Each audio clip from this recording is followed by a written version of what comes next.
Bonjour à tous. Donc après ces considérations acoustiques, je vous propose de venir un petit peu en cabine et de voir un certain nombre d'éléments qui sont importants quand on veut faire des tests d'intelligibilité dans le bruit. D'abord parce que c'est une aptitude nécessaire à la communication. Et donc, souvent d'ailleurs, les situations de bruit sont des moments importants, hein, des réunions, des repas de famille, des repas de groupe. C'est aussi la plainte systématique de nos patients. En tout cas, les patients que nous avons qui ont des baisses d'audition modérées expriment cette difficulté souvent dès le premier rendez-vous. Il faut la mesurer parce que c'est une difficulté qui n'est pas corrélée au seuil de détection, hein, donc seuil liminaire, qui n'est pas non plus corrélée à l'audiométrie vocale dans le calme. Elle est aussi importante parce qu'aujourd'hui, on a une prise en compte de tout ce qui est surdité cachée, ces pathologies, neuropathie, synaptopathie, et dont le symptôme principal est exprimé, est les difficultés d'intelligibilité dans le bruit. Donc il nécessite des mesures dans ce sens-là. Et enfin, l'arrêté du 14 novembre, donc le dernier arrêté concernant la prise en charge des auditives, qui donc indique que parmi les conditions de prise en charge, eh bien, une dégradation significative de l'intelligibilité en présence de bruit, définie par un écart du rapport signal à bruit de plus de 3 décibels par rapport à la norme, donc, est une indication de prise en charge. Donc ça n'existait pas jusqu'à présent. Autre élément, les résultats obtenus avec appareillage dans le bruit. Ça c'est la dernière enquête de Rotrac, donc 2018, cette année, où on voit qu'il reste un pourcentage de sujets qui ne sont pas satisfaits. Donc c'est le pourcentage le plus élevé. En conversation dans le groupe, en large groupe, hein, et puis en situation bruyante.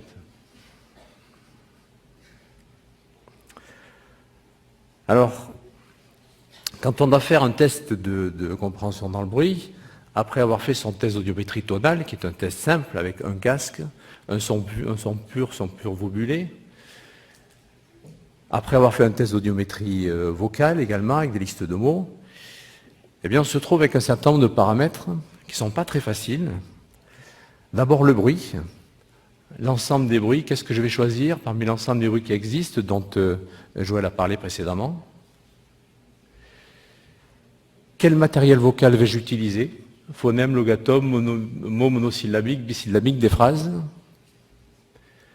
Quel transducteur? Comment est-ce que je vais présenter le signal et le bruit? Est-ce que je présente ça de manière mixée sur un seul haut-parleur? Est-ce que je sépare les deux signaux? Est-ce que je mets 2, 3, 4, 5 haut-parleurs? Comment je vais les placer?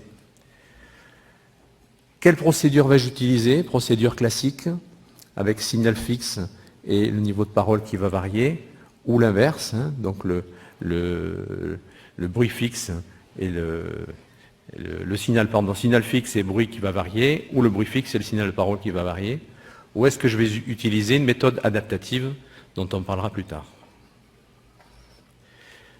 Et enfin, comment je vais noter mes réponses? Est-ce que je vais noter au phonème, au mot, à la phrase, comme c'est le cas dans certains tests?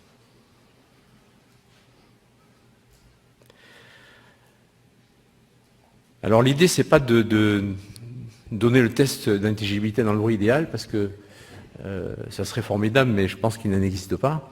Mais c'est plutôt de prendre en considération certains points importants quand on fait des tests dans le bruit. Tout d'abord, le masquage. Le masquage, c'est une dégradation, un parasitage de l'information. Et il existe deux types de masquage. Le premier, c'est un masquage énergétique, hein, donc qui est plutôt périphérique, et qui va donc être proportionnel à l'intensité, c'est-à-dire que le signal parasite va brouiller le signal source en périphérie. Et ce signal, ce masquage est majoré si le signal masquant a les mêmes propriétés spectrales et temporelles que le signal source. Le deuxième masquage, c'est ce qu'on appelle, c'est le masquage qui est appelé informationnel et qui est un masquage qui n'est pas expliqué par le masquage énergétique. Et c'est un masquage qui est aggravé, qui est lié finalement au contenu signifiant du bruit de masque. Et donc là, on a, par exemple ici, vous voyez en bleu, un signal de parole intéressant, en noir un signal de parole qui est considéré comme du bruit. Eh bien, le signal masquant va troubler, va masquer la compréhension du message source par son contenu.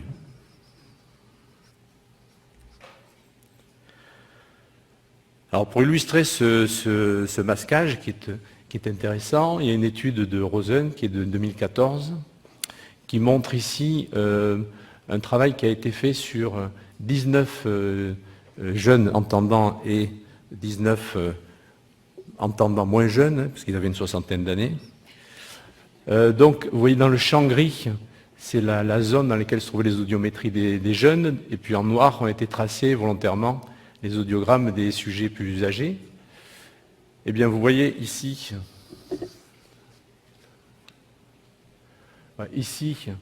le rapport signal sur bruit. Et donc, plus on est bas, plus on est performant. Hein. Donc ici, le masquage était fait avec du speech noise, speech shaped noise. Ici, un bruit modulé en amplitude, donc on a des performances meilleures. Ça a été dit ce matin par M. Lorenzi. Et puis, alors c'est un babble de 2 voix. Hein. Donc il y a un bruit de babble avec 2 personnes qui parlaient, donc dans une langue connue. Eh bien, on voit que les performances dans le bruit sont bien moins bonnes. Et ça, c'est des travaux qui ont été repris. Il y a eu plusieurs résultats qui allaient dans ce sens-là. Alors, un petit mot sur les ressources cognitives.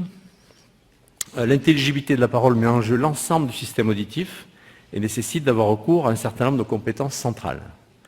Donc, lorsqu'il y a un signal de parole, il y a d'abord un décodage en unité phonologique, et ensuite une comparaison au stock syntaxique et sémantique, qui va apporter la compréhension. S'il y a un bruit parasite, donc il y a une dégradation du signal de parole, et donc forcément, il y a une augmentation des ressources cognitives nécessaires à l'identification du signal de parole, à sa compréhension, étant donné qu'en périphérie, le message est masqué.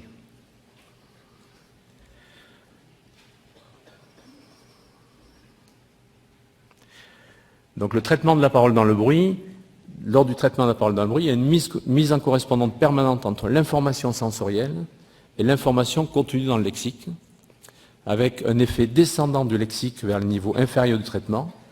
Le langage, finalement, la connaissance du langage va influencer la perception, c'est ce qui est appelé l'effet top-down. Par exemple, dans le bruit, des mots connus, il y a des études qui ont montré que dans le bruit, des mots connus sont plus facilement identifiés que des mots inconnus. Il y a même des reconnaissances de phonèmes qui sont uniquement données par le contexte phonémique. Donc il y a des phénomènes d'illusion qui fait qu'on entend un phonème, qu'on croit entendre un phonème qui finalement n'existe pas, qui a été volontairement dégradé dans certaines expériences. Voilà, autre point, le démasquage spatial, donc important quand on utilise plusieurs sources. Donc on sait que l'intelligibilité est meilleure si le signal source est séparé du bruit, avec l'avantage binaural, l'écoute de la meilleure oreille, et le démasquage spatial. Et donc les normes anglaises du INT ont établi une amélioration du seuil dans le bruit qui est de 6 à 10 décibels lorsque la source du bruit est séparée de 90 degrés de la source de la voix.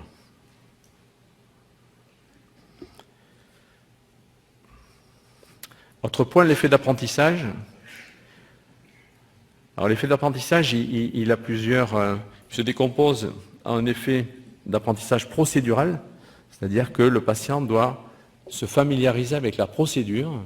On va lui demander de répéter dans une situation pas toujours confortable, de répéter des mots, des phonèmes, des phrases.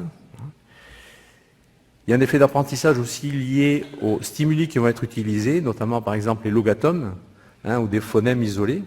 Ce ne sont pas des tâches habituelles. Et puis il y a également ce qu'on appelle le stress performance, c'est-à-dire que vous avez dû tous constater dans la cabine que lorsqu'on met un patient en difficulté, il a un peu d'inquiétude, il se sent évalué, et donc il faut qu'il ait un peu de temps pour qu'il se familiarise avec la démarche. Donc notamment, vous voyez ici sur cette diapo, l'effet d'entraînement du French Matrix, dont je parlerai plus tard, avec deux différentes procédures, avec une mesure au mot et une mesure à la phrase, où on voit une diminution du SRT, donc une amélioration des performances très importante au fur et à mesure des passages, et notamment entre la première et la troisième, entre première et la troisième liste.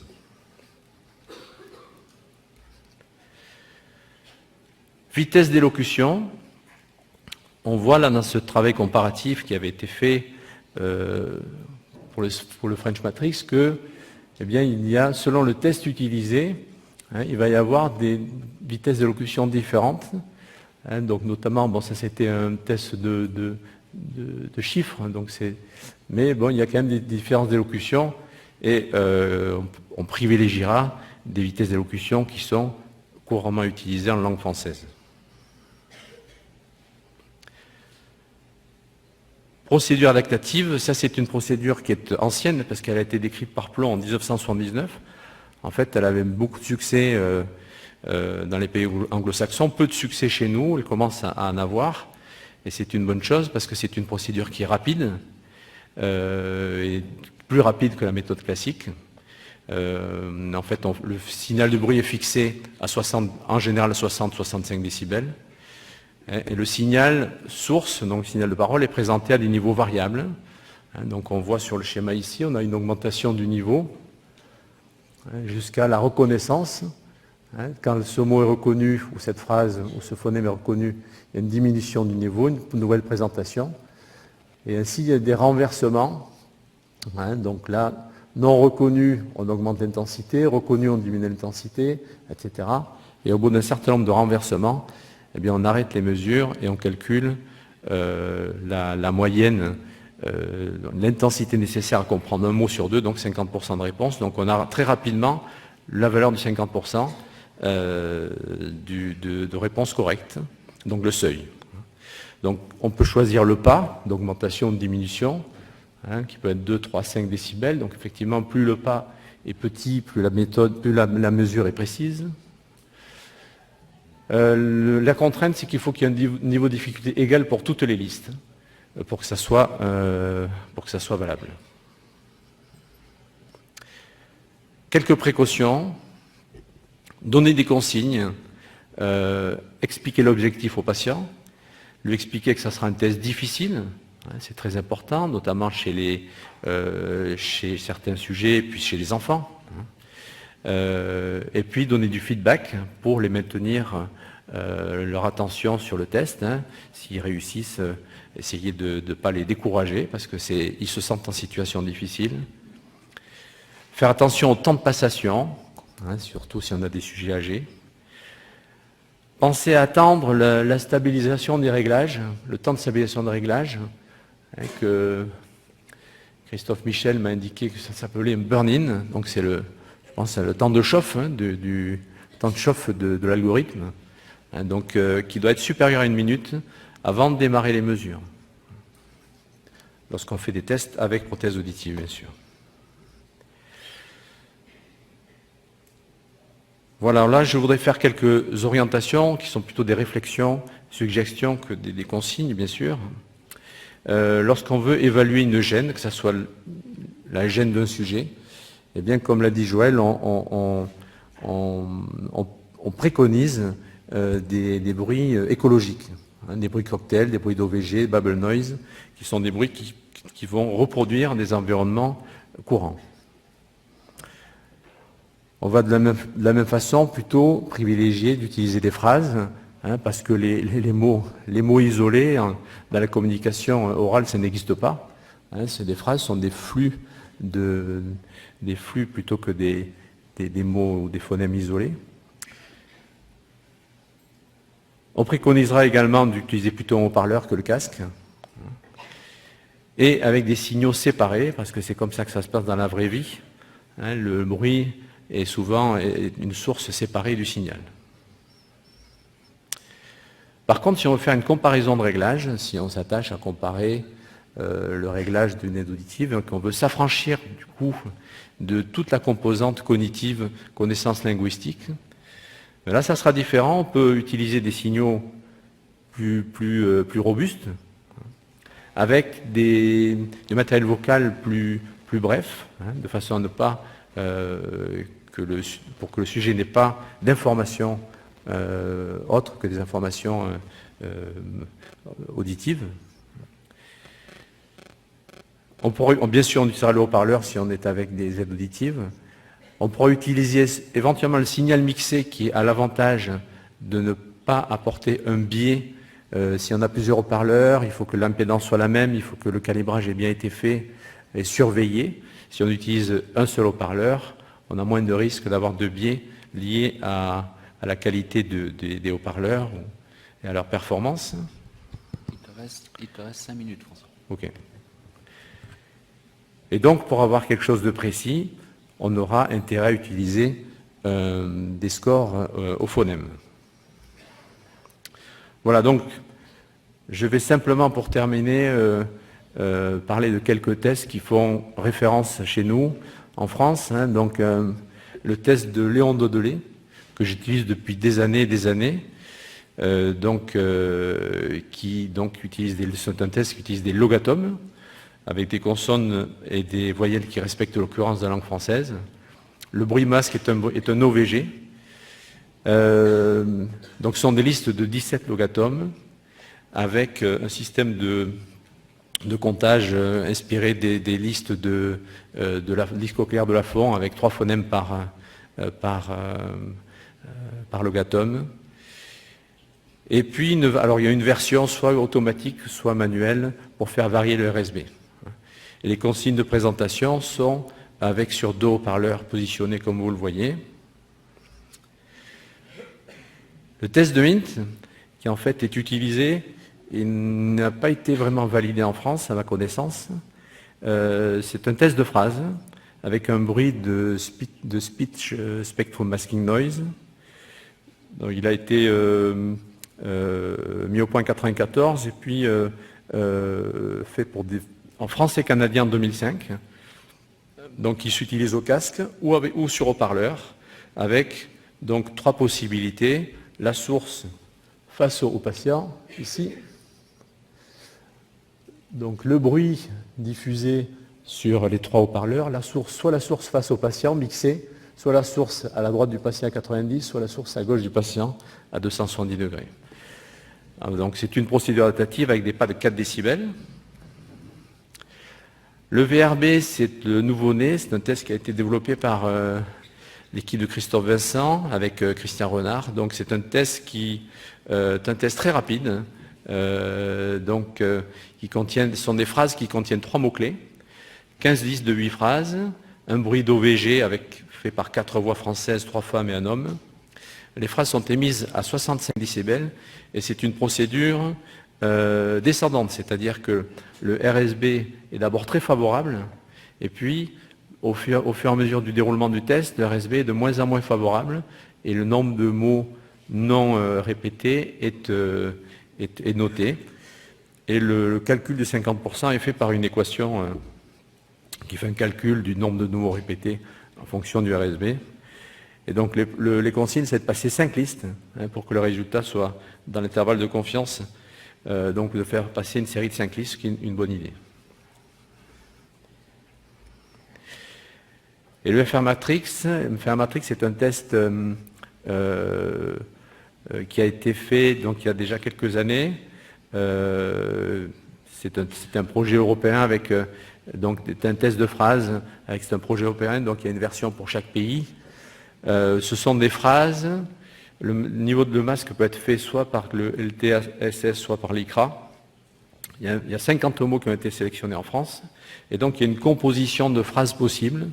Avec ici, je ne sais pas si vous voyez là-haut, il y a un prénom, ici, un verbe, un numéro, un objet et une couleur. Et donc, le logiciel va, de façon aléatoire, choisir un prénom. Et donc, ce sont des phrases qui ont du sens. Par exemple, dire Étienne dessine 8 pions jaunes, Agnès attrape 9 glaceurs blancs. Donc, ce sont des phrases qui sont correctes sur le plan syntaxique, mais sémantiquement non prédictibles. Donc, qui enlèvent une partie d'informations non auditives. Voilà, puis un test aussi intéressant qui n'est pas utilisé à ma connaissance en France, c'est un test qui avait été présenté par une étudiante en master qui avait fait ce travail au Canada, qui s'appelle le TPB. C'est un test où il y a deux phases, une phase d'écoute de 20 phrases hautement prévisibles, et le patient doit répéter le dernier mot. Bien sûr, c'est un test qui est fait dans le bruit. Et donc, il y a un score qui est attribué à cette première phase, qui note le traitement auditif et le traitement cognito-linguistique, puisque dans des moments où le rapport sur bruit est très mauvais, eh bien, le patient peut reconnaître un mot parce qu'il est prévisible. Deuxième phase, ce sont des phrases faiblement prévisibles. Ce chandail n'a pas de prix, donc là, on ne peut pas prévoir ce mot-là. Et là, donc, cette phase-là va traiter essentiellement le traitement auditif, va mesurer le traitement auditif. Et donc, l'objectif, c'est de retirer ce score-là, de façon à avoir le traitement auditif, le score du premier test moins le score du deuxième test, donne une valeur, la composante du traitement cognitivo-linguistique, ce qui peut être intéressant aujourd'hui où on parle beaucoup de cognition. François, il faudrait conclure. Voilà, je vous remercie, j'ai terminé.